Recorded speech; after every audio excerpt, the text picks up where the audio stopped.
Guess what time it is? It's time for small potatoes. Where we give you a naughty tease of our latest Patreon episode. Be sure to subscribe. Links are in the description. I love when we get a little spicy in our controversy because it always ruffles some feathers. And listen, the forums they remind me of social media platforms in the sense that they are its own community.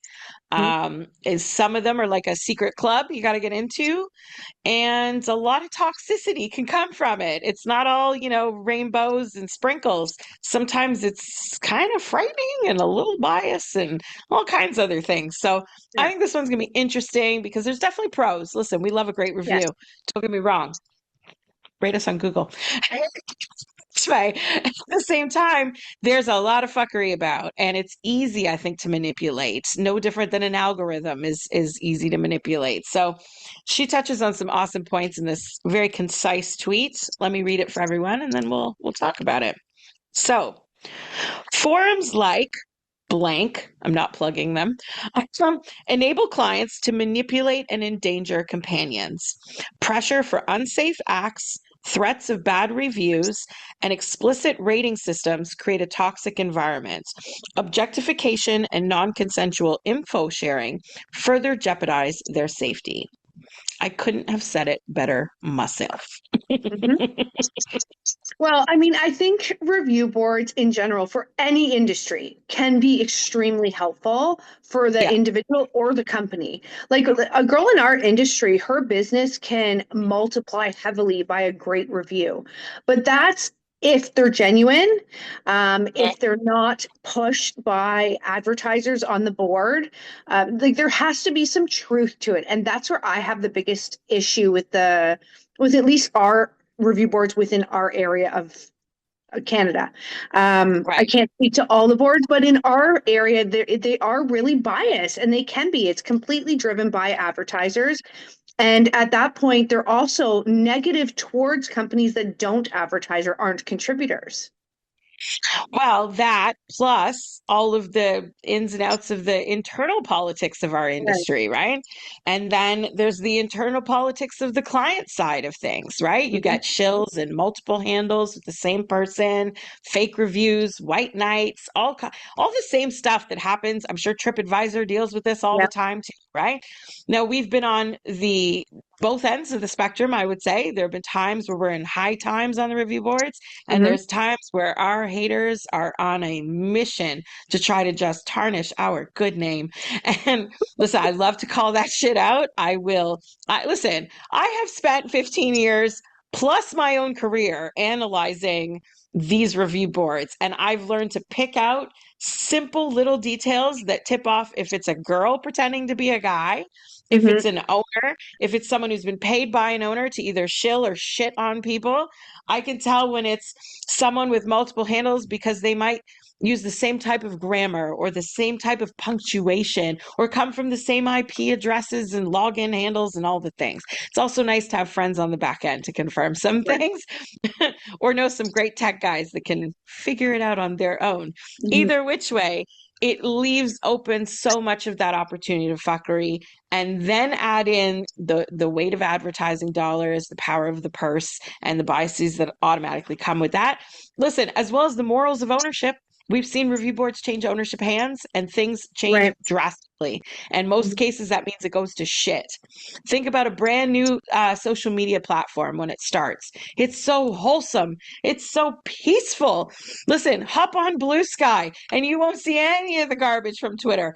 Hop on 2020 TikTok in the height of the early lockdowns, and that shit was pure dancing and joy. It was hilarious and there was no nonsense. Right. Now, try to get things trending. Like it is so very different. The advertising dollars take over. Again, the politics always comes in with money, the quest for power, and who's going to monopolize what. We see it with Meta and X and all these things, and whose Hmm. ego is bigger than who.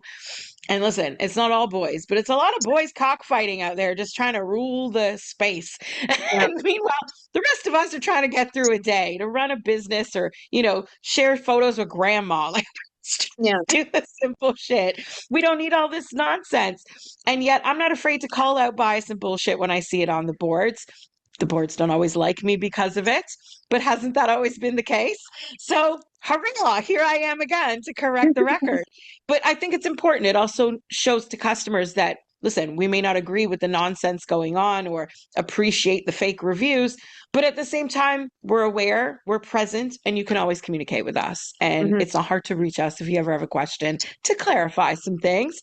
Mhm. But I love she kind of went deeper. And for me, I find this really touches on the bad actors on boards like this. The board themselves isn't bad. It's a website, right? It's meant for Mhm. good. It's meant for information sharing in a positive light, save customers some money, some aggravation, wasted dollars. Listen, I love a hilarious Amazon review. I'm always checking on the clothing shops that I like and the websites I like. I want to see the reviews with the real photos because I don't Yeah. need your bullshit Yeah. 7 slide pictures and they're all on the same skinny model. Like give me the real stuff, right? But the threats of bad reviews have always been Mhm. prevalent. I remember that from the day I started in the industry, being warned by my boss of such a thing. And with that comes mileage pressures. Its aim is to eliminate or shift your consent. It's Mhm. meant to push your boundaries or to put you into a boxed corner where, as much as it can make a career to get great reviews, it can also pummel a career very Yep. quickly with repeated bad reviews. And therein lies the problem of fake ones, is because they don't come as a one, they come in a flood, right? Or from the Mhm. same people shilling or the opposite, shitting on people. And it can really change client flow. I would say it's one thing for a company like ours. We have longevity, we have reputation, we have multiple, like we have what, 40 some odd staff. Like there's options at Muse. You don't have to like everybody. Yeah. But if you're an indie worker, you are so dependent on these kinds of reputational stances and feedback. I don't know how you'd pay your rent if you suddenly had a flood of, disgruntled bad reviews that could have come from one pissed off guy that didn't get what he Mhm. asked for, or a competitor or a girl who decided she didn't like you and you Mhm. took my client and so I'm going to get you back and blah blah blah. Like it can get really catty, really petty, really fast. And yet it also adds to what she said about the unsafe acts and the non-consent pushing, because some clients like to take it as gospel truth.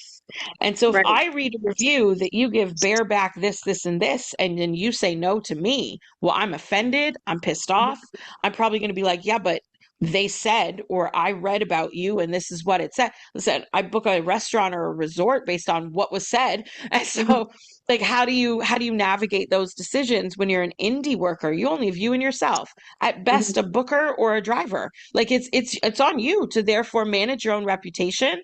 And most people don't sign up for sex work knowing how much online work they're going to have to do, even if they're not Right. an online sex worker, right? You're going to have to manage your business in ways you never expected. And that's going to include a little HR, a little PR. It's going to go, it's going to run you deep. And next thing you know, you're taking new courses and classes and reading books and being like, how do I manage this? Because my business, if I'm Brittany Inc., that is my reputation and that is how I pay my bills. And then add in the bad dudes and oh god, it gets messy and risky for her safety. Yeah. Blah. I think the worst part for me is that service pressure. I think no, in two aspects. One is that they're going to come in if they've seen a great review on Brittany, and come in and expect the same experience, but you are not the same gentleman. So Yep. the energy you're bringing to the session may not match what client X brought to the session before his review. Right. So that expectation, it can give you an indication that she's open to A, B, and C services, but it should not be an expectation. And I think when you're dealing with the sex industry, it just reads and feels very different. Like I can think Yep. of, let's say food. I'm reviewing a restaurant. I can go in and say, listen, I'm going to review you. I'd like to have a meal here, a free meal. And they'd probably give it to me because they want that good review because that can Right. catapult their business. But when you're dealing with sex, that just feels different. So Right. no, you can't go in saying, listen, heavily, coveted member on A, B, and C review board. I'm going to review you after this and then expect better service. And I know that happens. It feels grimy. It feels manipulative. And when you're dealing with sexual services and naked bodies, it's just not right as far as I'm concerned.